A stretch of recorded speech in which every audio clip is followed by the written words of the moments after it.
The magical record button worked. Excellent. We are recording. All right, so I don't have an official agenda. Sometimes we do it that way. So I guess we can start by anybody who has something that they want to talk about, feel free to mention it and we'll put it on the agenda. And I know we do have some things we need to probably discuss anyway, so we could probably start with those. Chris, I do know that Robin, she has been in contact with Nicole. Okay. Over at Bywater Solutions.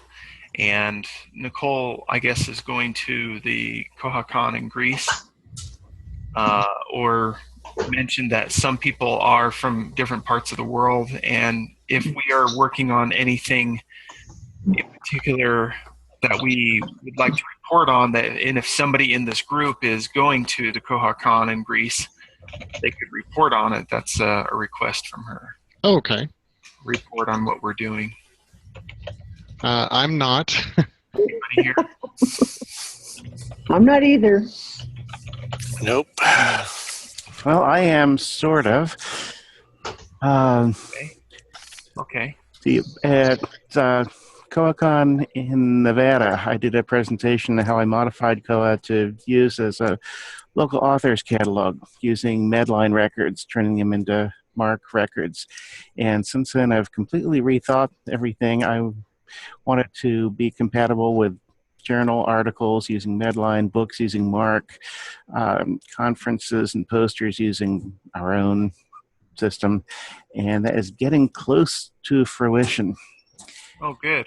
And a lot of places have been interested in, at least medical libraries. By the way, I'm a medical librarian at Washington Hospital Center. A lot of places have been interested in local authors catalogs, institutional repositories. I think Koha might be able to serve as one of those. Though I know Kete is supposed to be even better, but I haven't heard anything about Kete in the last few years.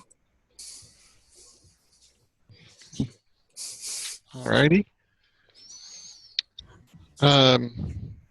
Okay, so I'm wanted to talk briefly about the bylaws, and I don't know.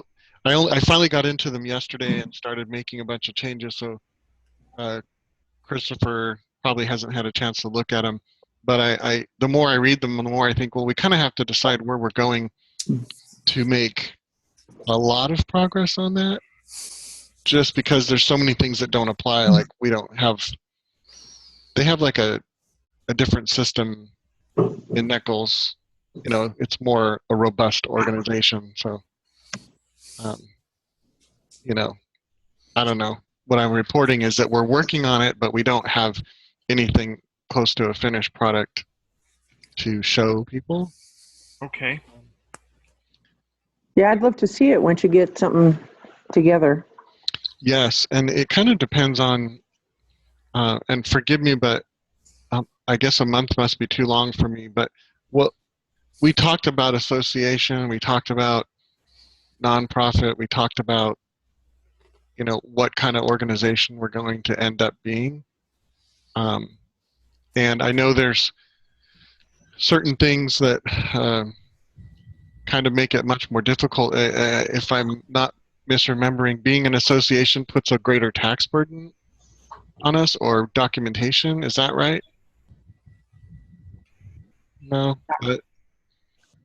So maybe we do want to do nonprofit. So I guess maybe we probably need to have Robin here for an in-depth discussion on that, because she's the one who has the contact.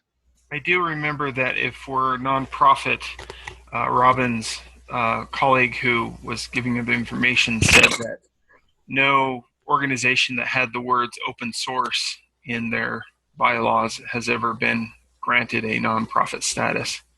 Okay. But it does make taxes a lot simpler if we do that. There are some advantages and disadvantages for both, nonprofit and for-profit, or non-nonprofit. Right. Well, to me, it seems like the number one reason to form an official organization is just um, handling monies for the conference and being able to sign contracts and so forth. Because if we don't find a library or organization that can handle hosting it in their own facility, then we get into that messy situation of having to sign contracts as a group that doesn't exist on paper, on paper or officially, I guess. So it's not like a pressing thing where we've got to get this done immediately. But I also know how this kind of thing can drag out. So. And I don't want it to peter out. And then the other thing we talked about was becoming a pass-through for funding developments by giving, was it like a grant situation? So we couldn't actually do it ourselves, but we could vote to give the money to another organization to do.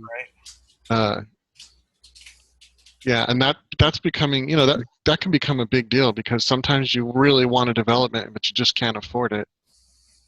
Well, we because of this group, we got together 3 libraries and we're doing the 9XX development, and it was all because of this group. So do we have to be official and propose money as a group, or can we be a place where libraries can get together and share information and decide separately to fund something?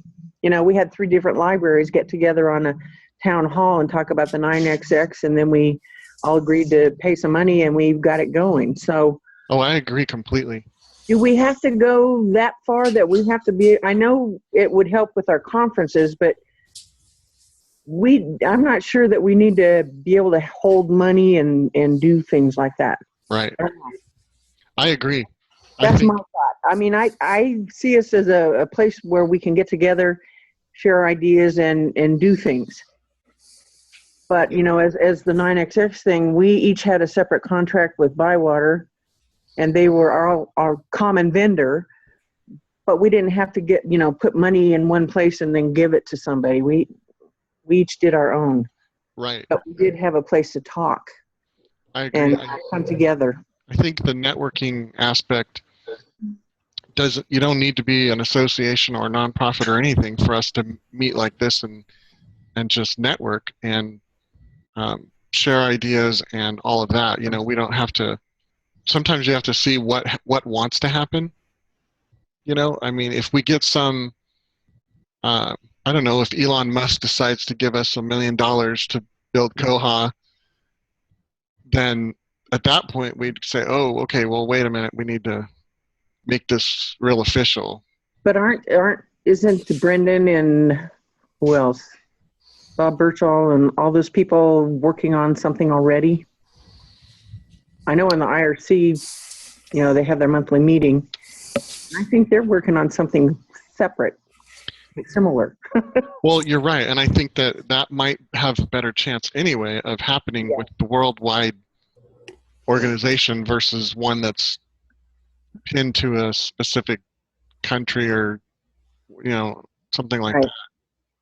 What if we did something like start out basic, we're just a networking group and we're going to not work with nonprofit wording in our bylaws, step 1. And then if we're successful and we have people that come to the meetings all the time and our conferences are well attended, then we could take that next step. I just hate to see us do a whole bunch of work and then have it fall apart because Right. it's I think Robin was sort of in that position, and that's one reason why she wants to, she's pushing getting this organization organized into an organization. Yeah. She seemed more passionate about that, and we've kind of from the first year, then when the Koha or the NACUG, I guess, the conference was in Washington and whatnot, and then it was in Erie last year. I think she's really pushing for that. She's saying we're starting to grow up and we need to become an organization. So I think, according to her, that we've passed that threshold. if that makes sense. Well, that could be. She needs to be here to talk to us about it, though. Yeah. Yeah. So, Because didn't she have somebody in her organization that was willing to help kind of advise us on those things, on how to become a nonprofit? She did, yeah. right. It's funny because I kind of started, the more I thought about it, the more I was looking at the documents, I just thought, I don't know how to answer all these questions because I don't know what we want. You know, even the structure of your, I don't know what you call it, your board or whatever, you know, it's like, do you have 4 people? Well, or 5, because with 4, what if 2 of you just, you know, how are you going to vote? And then, you know, so you start having those questions, just basic operational questions that you can't answer because you don't know. So, I mean, I'm willing to keep working on it, but I just thought, well, you know, we should talk about it. I'm glad Nancy brought up what she did because it makes sense to ask those questions. Yeah. Can we put it on the agenda for the next meeting and make sure Robin's going to be here and make that the thrust of our next meeting? Decide what we're going to be. I think that's a good idea. And just tell everybody come to the meeting and tell us what you want. Right. And Chris, I think you know, I'm looking at the document that you and I have worked on and gone over, and I think what you and I could do is at least, you know, take out the things that we know we should take out and plug in the things that we think should go in there, and then, you know, have the group look at these side by side, you know, have them see what we did and decide, oh, well, that may need to stay in there, or, you know, let's add this or whatever. But I think we're making progress on this document slowly, but I think that we can continue this a little further and finish this up with you and me collaborating on that and going over those notes and making those changes and then see what the group says. Okay. Well, we can make both of those agenda items for next time. You know, share the documents and also have a discussion on like what's our long-term goal and what are the objectives we have between now and then that we want to kind of meet. You know, like just kind of head in a certain direction. And you know, I'm not pushing having a formal group, and I'm not saying we shouldn't have a formal group. I'm just like, where are we going to go? And so we will work on those documents between now and the next meeting. Okay. And the rest of us should think about what we want the group to be, maybe bullet points or something. I think that's a good idea. Kind of overarching mission or whatever. And then that way we can spend more time on the actual fun stuff, like talking about developments and, you know, not get bogged down. So I guess that's, as far as I'm concerned, we probably talked enough about those 2 items, and we can go to the fun stuff now. If anybody else, Well, just a quick question. We talking about 501c3 status? that was one that was brought up. Okay. Okay. So let's see. One thing I did want to mention, and this is sort of Koha related. We have been working on LibKey here at our library, and we've, you know, had a number of developments. And the one thing that's been hanging us up was that there wasn't any kind of copy control. So unlike some other products that have both time management on the computers, they also have print release management. So we're working on developing a development, putting together the specs so that we can add print management. And I know a lot of libraries have proprietary systems they already use, and they've put a lot into it.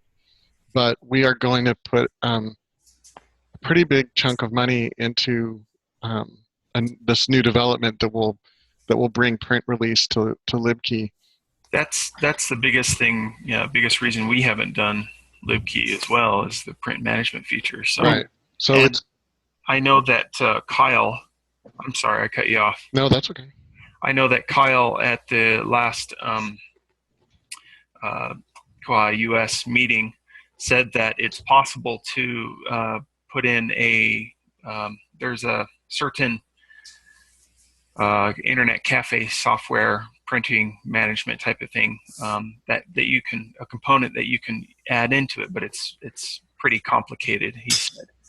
And so unless you're really good at it, it would be difficult at best to, if not impossible, to integrate this into it. But it sounds like your development will make it a lot more smoother. So Right. We're actually going to add code to libkey to create a print release function. okay. And what will happen, we're going to phase it in, at least that's the current plan. Different phases because doing it all at once is just too expensive. Mm-hmm. And not only that, but we like to make sure it works the way we want before we move forward. Yeah. Phase one would, when a customer prints something, it would just add that charge to Koha. Okay. And then they can go to it will print out immediately on our multifunction printer, but the charge will be put on their library account, and they can go pay for it up at one of the self checks, or they can pay at the front counter if they have to pay cash. We really just didn't want to get into coin and bill machines because in the past they were expensive and troublesome, and we would have to balance them as a cash drawer every morning, so we don't want to do that. Right. So that would be the first step. And then later on,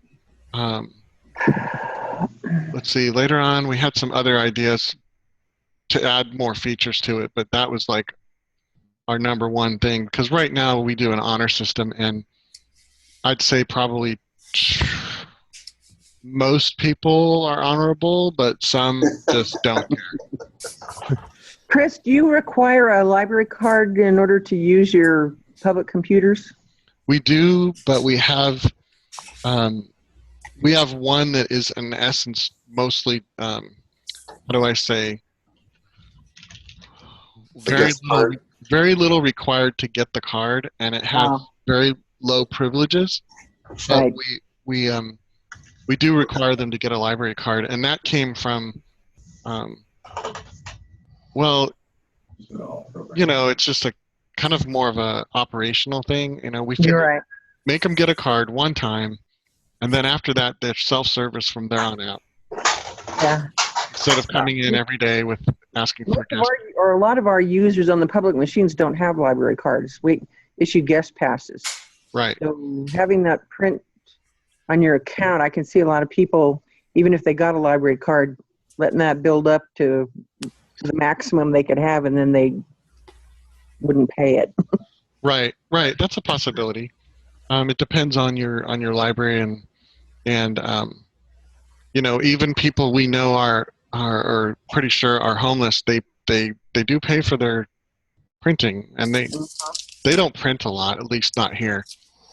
Most of our people who walk out the door are people who accidentally print a 200-page PDF and don't realize it, and then they get it. Yeah. They get to the printer and they're like, "Oh my gosh, I don't have, money to pay for this." And but the truth is, money-wise, we're still covering our costs completely, even with the honor system, and actually making money, which I don't know, seems weird for That's the library. But we're covering the cost. So Well, you don't have to pay in Visionware, that's why. that's true, because I will say that, Horribly expensive.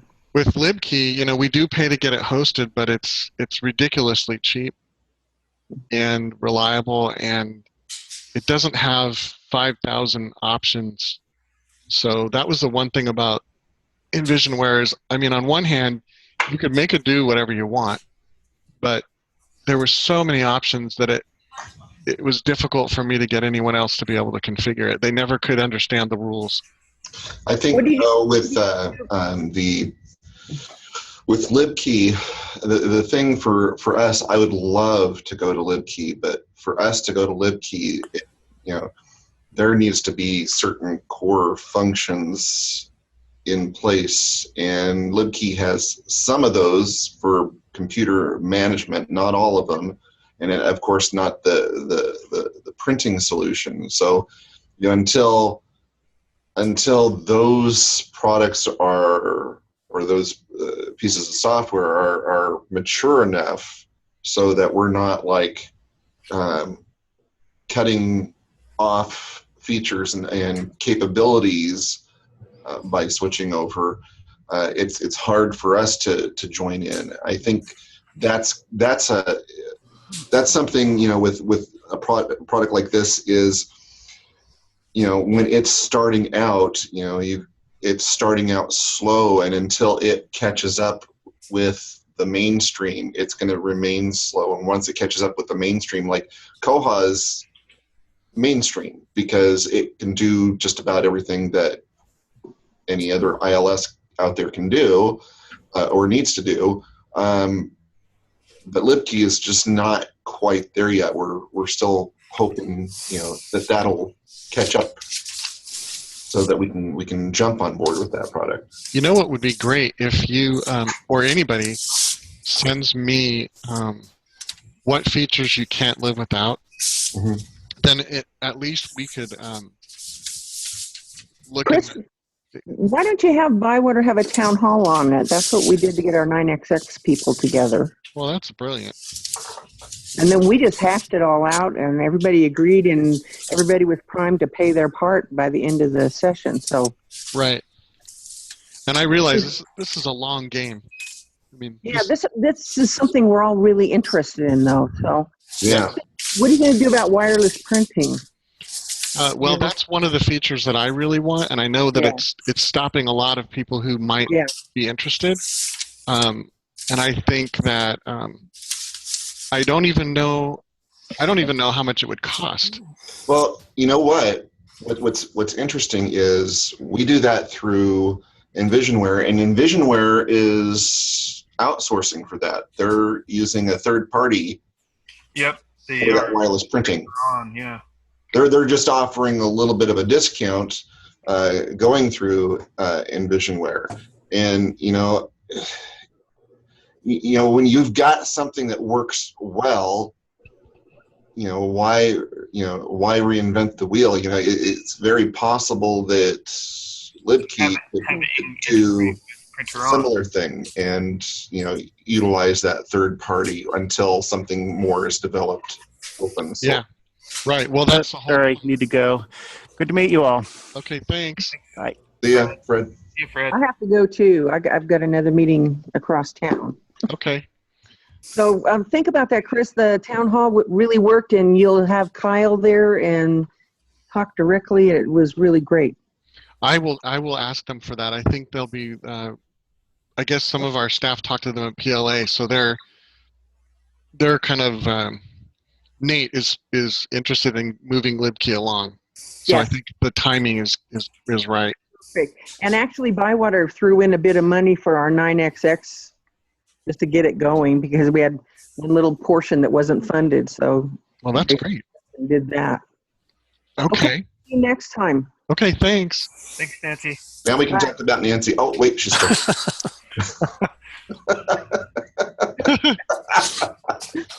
I'm leaving. Not yet. Hold your horses. Oh, but then we were still recording though. That's true. Wow, that's great. I'll tell you one thing about LibKey. When we switched over to it, it didn't have any of the features we wanted, except that it sort of reserved computers. And boy, I'll tell you, the pushback I got when I said, "Well, we aren't going to have LPT1." I know that people were probably ready to burn me in effigy, and they were just, "We can't possibly do that," And there are still one or two people who, I kid you not, they send me a report every once in a while. They get off of our multifunction printer. And they say, "See, people printed 4,000 pages and only paid for 3,000." And then and then I send them back how much money we made, which I still disagree with making a profit off of it, but we still make a profit. And I'm like, well, okay, I realize that some people are stealing, but we also give away free books, and we've got hundreds of thousands of dollars worth of free books that have never come back.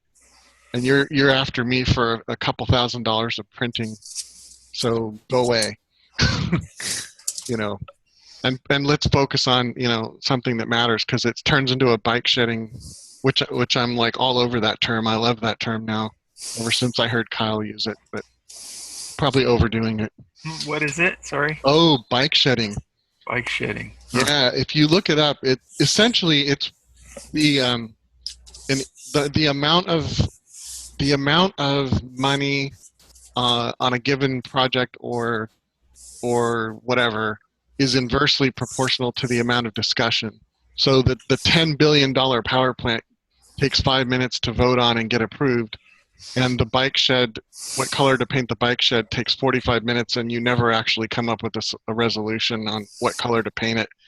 And that's in essence the discussion, and it's just because either people choose to talk about something they know about, and they'll endlessly argue it, or and they just ignore the thing because they assume somebody must have reviewed the plans for that power plant, or it couldn't possibly have got to the vote.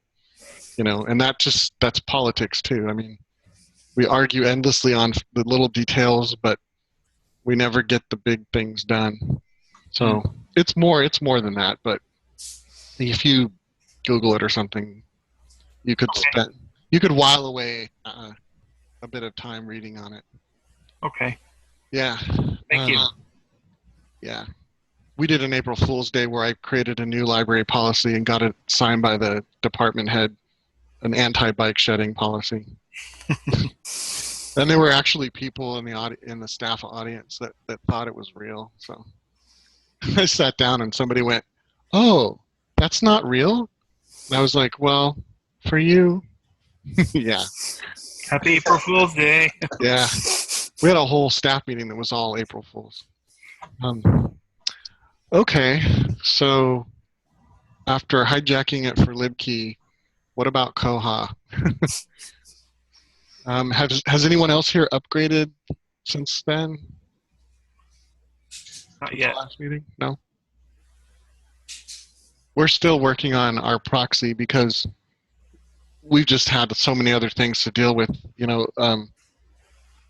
but it seems to be working fine. We've pointed a number of devices to the new URL and using the new port, and it seems to be handling it just fine.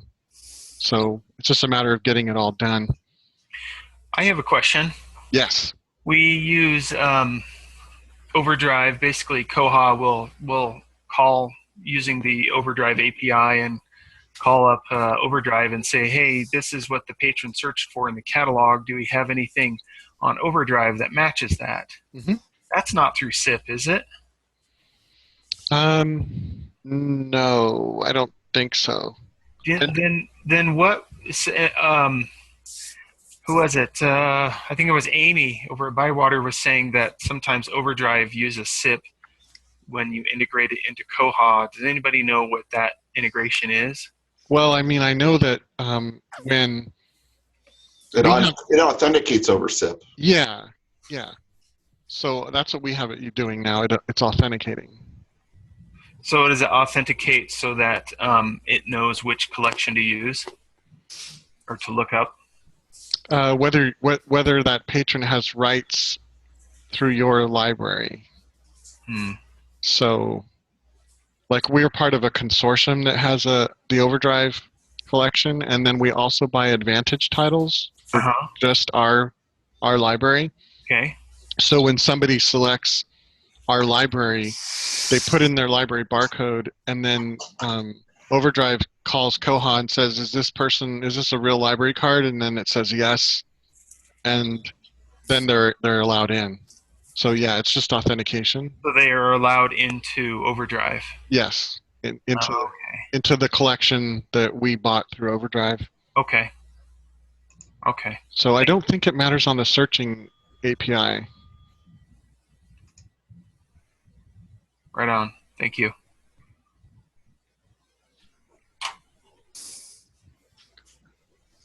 So, any other items? Looking. How about the conference? We done any? Yeah, David. Yeah. Got a question for you. Do you have any? Right now, we're looking for hotels. I'm talking to a travel agent, and she's looking for hotels, and we're not finding very many cheap ones. But is there some sort of deal or anything that your library is going to say, buy a bank of rooms, and then we could buy it for a certain price, like a conference rate? We're working with a couple of places to see if we can get some discounted rooms for the conference. I have not heard back yet if anything has actually been set yet, but I will find out. I know the place right next to your library was a very good place. I stayed there last year when I went down for the Internet Librarian. That was a decent place, and it was within walking distance. And I can't remember the name off the top of my head. The Colton Inn. Yeah, it's literally right next door. Yeah. Okay. So right now everyone's pulling up their TripAdvisor, making a reservation. Gotta beat everyone else. Okay. The economy's tough right now in my community because it's so reliant on the oil industry. Yeah. Down now, and so we're looking at not spending too much if we can on a hotel. But I thought I'm going to have the travel agent look, but if we have a conference rate or something like that, then that would be nice to give to her so that she can see what she can do with it. Definitely. Did we establish a committee for this conference yet? We did. Okay. Yeah. I think Inga Waite is on there, Nancy and Chris and Robin. Is there anybody else that was on Was I on there? I think I would have to look at the minutes. I hadn't heard anything, so. Christopher, if you pull up the minutes, could you just send an email to those of us who may have volunteered for that and not remember? Because we should probably get going on that. Yeah. That Talking tends. to Christopher Davis, right? Not Christopher Brandon. Yeah. Sorry. No, that's fine. I just wanted to make sure. Yeah. Yeah, that'd be great. Yeah, we should be getting things underway for agendas for the committee and speakers and whatnot. Yes. And, seems like there's always something good to talk about, but you're right. If you want to attract people, you got to give them an agenda. And Okay. So far I have Chris Rohde, Inga Waite, who's the chairperson, Nancy Keener, and Robin Hastings, who are on that committee. I'm going to look at the next month, Christopher Brandon, so I can see if you're on there. If I'm not, I'd like to be. Oh, okay. Congratulations. You probably are on right now. Okay, yep. Christopher Brandon volunteered to serve on this committee Okay. in March. right. Great. You're on there too. So Inga Waite sounds like the person to contact to coordinate everything because she's the chairperson. Okay, then we'll do that. I will contact Inga and say, what's up? Yeah, we need to get some communication going and establish some meeting times. Probably, before the next meeting. Yeah, definitely. At least. Yes. All right. I'm going to be off for the next 2 weeks, but I'll be watching for emails on meeting times, and I'll certainly attend that. Okay.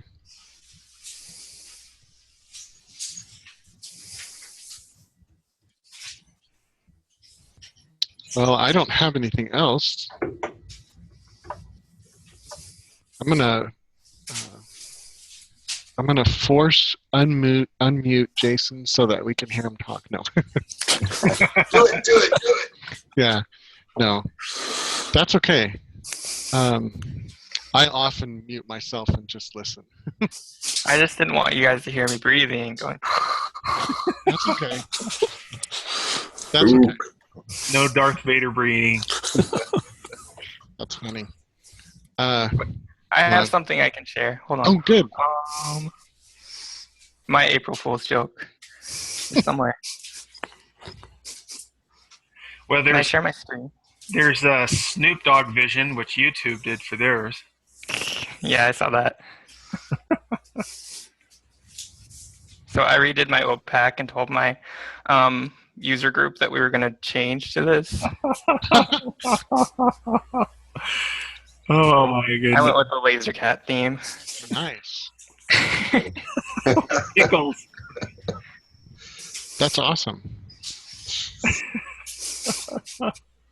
Wow. I got some really, really positive feedback. They all wanted it. They all wanted it. Some Wow. of us have more time on our hands. That didn't take that long. I just had to change a little CSS, add some GIFs. I hate that word.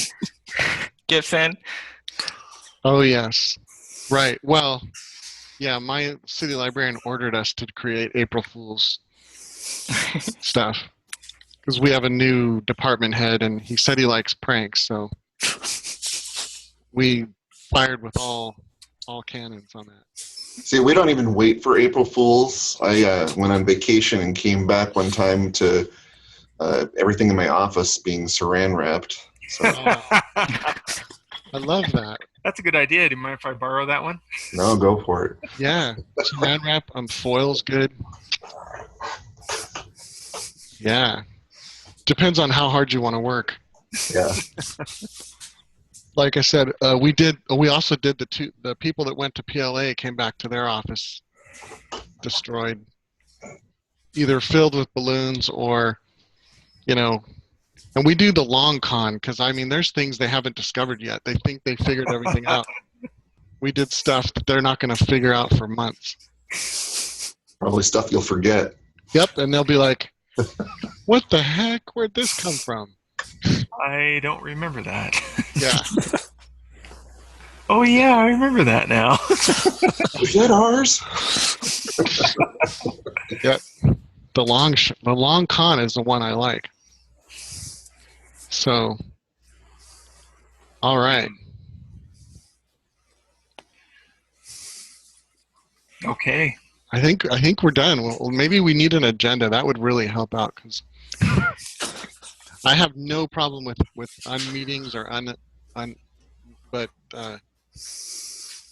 tend to talk too much. So I've been told to have agendas. Where's the mute button?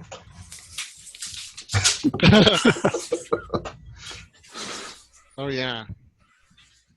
And I see Joel is there, but well, I don't see him. I just see a square that says Joel. He's on mute. He's lurking. Right. Lurking's fine. That's okay. Yep, lurking's okay. That's all right. Most I don't of even us- think he's really there. I think he just turned it on and left. Oh, interesting. You're probably right. We're mostly introverts, so at least here. We've learned how to extrovert when we have to. Joel, are you there? No. Has anybody thought of any good topics for the Koha US meeting? Yeah, I'm actually here. I'm just not in a very talkative Hey. mood today. Hey, that's Oh, hi Joel. There's the man. okay. We completely understand that. Yeah, topics for the meeting. That's a good one. It seems like maybe you, Chris, could share what you're doing with LibKey. Oh, definitely. Yeah, absolutely. LibKey, and honestly, I would like to see I mean, I have this love-hate relationship, but we've done a lot of little tweaks to our catalog just to make it look, well, whatever, the way we think it should, and our customers have said they wanted it. Uh-huh. But I've seen some where they've done nothing, and I'm like, maybe just a little help for those people, just some tips and maybe a little code they can drop in, you know, just a little bit, not overdoing it. But sometimes I think, like, one thing that really irritates me is having the cover art way over on the right side and then really small. Well, we moved it over to the left and made it bigger just so people can see it. I mean, whatever. And match it up with with the title that's on the left side too. Yeah. You know, we have a lot of people that come in and say, you know, it was that red book with the silver dragon on the cover, and we're like this? Well, let's go to the red book section. So I think that could be useful for a lot of those smaller libraries that really don't have coders on staff, you know, just to see how easy and quickly you could drop that little bit of code in and make their catalog, you know, more vibrant or something. Right. And yeah, and we've done a lot with, you know, we've got a little more than a year of RFID and AMH, so that could be something. If I know we talked about it, did I talk about it last year? You did. Yeah, but I'm gonna physically be there this time, so if there's any discussion. Well, we have an AMH as well, so we could sort of do a little group, like a not a users group, but what do they call those? A round table?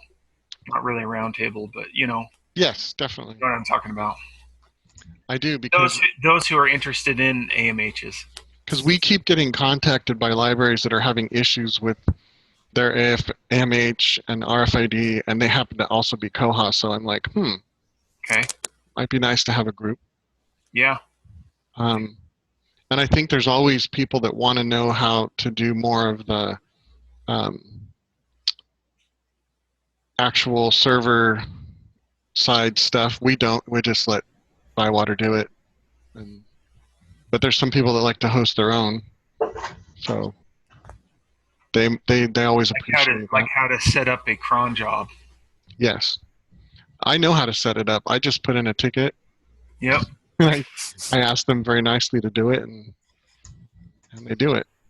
But I don't even really always, you know, I like to see under the hood, so that's a little frustrating. But I think people that want to do anything on their own would appreciate sessions on how to do that. And then there's always the people that are new to software development and kind of need to get an idea of what it takes from coming up with an idea to getting a development done and what to expect from it. And, you know, I know we've done a couple developments where we didn't understand the ramifications and missed include something, or it took a lot longer than we thought it would. You know, even though it's rocket speed compared to proprietary, where you tell them what you want and then 5 years later they add it to the product and then they charge you for an upgrade. Yeah. So, but even then, you know, it's not like they write the code, drop it in, and you're ready to go. So those are all things I think are worth covering. So there's 5 sessions right there. Yeah, I'd definitely like to see more on, you know, how to develop modules and stuff, because, you know, that is one of the big points of Koha, is the ability that you can add anything you want into it. Yeah. And the how flexibility. do you do that? Yeah, that's true. And the other thing, I think there's still a lot. I think acquisitions has come a long way just in the last 2 years, but I think that there's still a lot of libraries that aren't using it because just like libkey is missing certain crucial elements, I think acquisitions is still missing them. And I know that, like Nancy talked about how they're working on it, but I'd like to know like what exactly they did, and is that going to be able to be useful for more libraries? So maybe she could talk about that or whoever was involved in that development. Because the more features get added, the more libraries come on board because they say, "Oh, okay, we can use this now." I do think at some point, probably as soon as possible, and I don't know if we want to wait for the committee to meet, but we should get out a request for topics to the users so that we can get more of a scope or a pulse of what people want to meet on. I'll do that, Chris. Okay. Sure. Yeah, that's a good idea.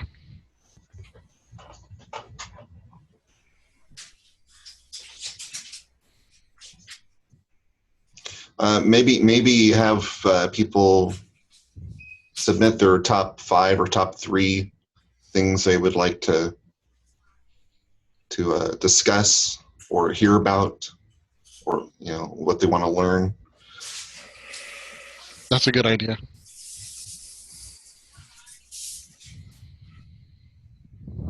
You could probably even make the request a little more fun by saying, okay, what's the hardest thing that or what's the thing that you're having the most trouble with? Or I wish Koha would do. Yeah, or I would like to learn this, or if I could have anything in the world, Koha could do this, and not necessarily be, practical, but just something that we could just get some input on and get a pulse of the users. Yeah, I like that. That's a great idea. Yeah, I'd like to learn this thing. Yeah, well, maybe the request that goes out could be, I'd like to learn how to do this. I'd like to show others how to do this, or I wish Koha could do this, or I wish Koha didn't do this. Because there are things like that too, where you have to make it not do something that doesn't work for your library. Yep.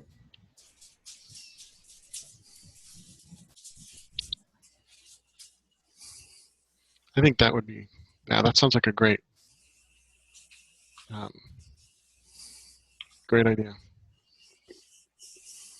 I'll set up a Google form or something like that for that. Okay. And then share it at the next meeting. Or Chris and Christopher, when you have your meeting with Inga and et al., I can share the results thus far. Okay. So you have an idea, but yeah.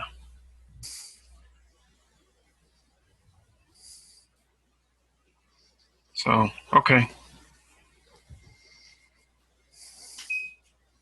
All right. Well, does anyone else have anything else they want to bring up, or because it's almost closing in on 10 o'clock here? I'm sure people have meetings or lunch or wherever you are. All right. I think we're good. We're good then. So we will adjourn, and we've got a lot of things to work on. At least I know I do. And we will compel Robin to be here so we can talk about the organization. And we should have some stuff on the conference update next time. And I'm going to go book my room. All right. All right, guys. We'll see you later. Thank you. All right. Okay. Bye. Bye.